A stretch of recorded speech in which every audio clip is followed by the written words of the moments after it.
ఏపీలో అంగన్వాడీ కార్యకర్తల నిరవధిక సమ్మె 11వ రోజు కొనసాగుతోంది. ప్రకాశం జిల్లా మార్కాపురంలోని కోర్టు సెంటర్ కూడలిలో మానవహారం నిర్వహించారు అంగన్వాడీ కార్యకర్తలు, ఆయాలు.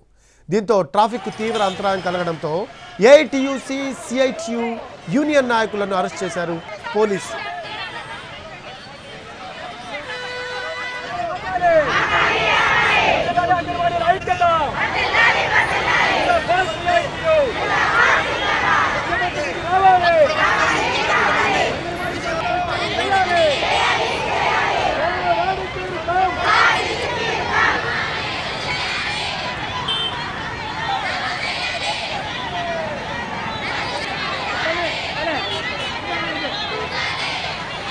ఎన్టీఆర్ జిల్లా మైలవరం జాతీయ రహదారిపై బైఠాయించారు అంగన్వాడీ ఉద్యోగులు.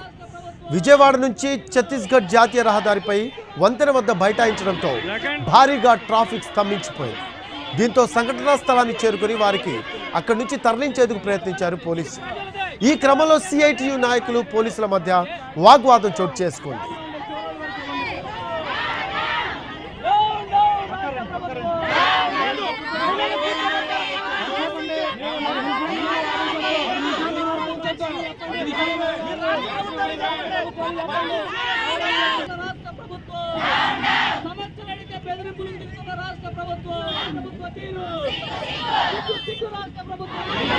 లగన్